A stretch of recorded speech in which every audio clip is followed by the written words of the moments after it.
আজকাল আমার অ্যালার্জিটা এতটাই বেড়েছে যে নার্সিংহোমে গেলেই না আমার শুধু হাঁচি হচ্ছে, কেন জানি না।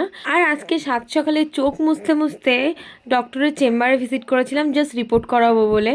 অ্যান্ড মায়ের রিপোর্ট করানোর ডেট ছিল, আজকে ব্লাড নিচ্ছিল এখানে। আর মায়ের এক্সপ্রেশনটা দেখো, আমি আগে দেখতে পারতাম না, এখন তবুও দেখতে পারি। যেহেতু কারোর কোনো প্রবলেম হলে আমি যাই, ওই জন্য এখন আস্তে আস্তে অভ্যাস হয়ে গেছে।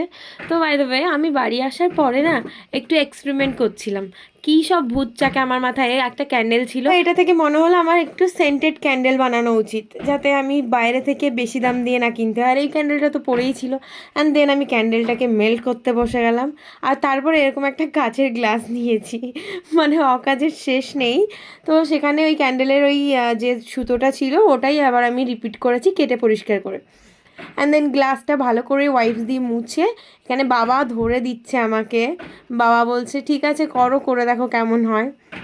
তো বাবা এখানে ধরে রেখেছিল আর আমি এখানে গরম মোমটা জাস্ট ঢালছিলাম।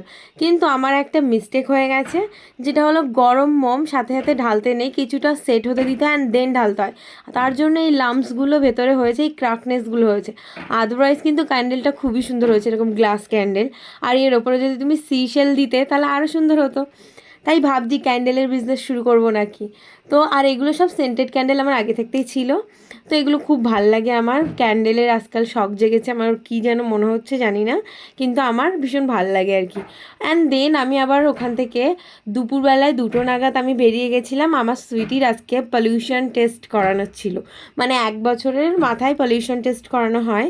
তো লাস্ট বছর আমার হয়ে গেছে আর এটা সেকেন্ড টাইম চলছে।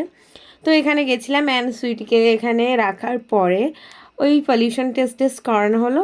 অ্যান্ড দেন তারপর আমি বাড়ি ফিরলাম। আর রাতে আবার মাকে নিয়ে আবার ডক্টরের কাছে গেছিলাম রিপোর্টগুলো নিয়ে।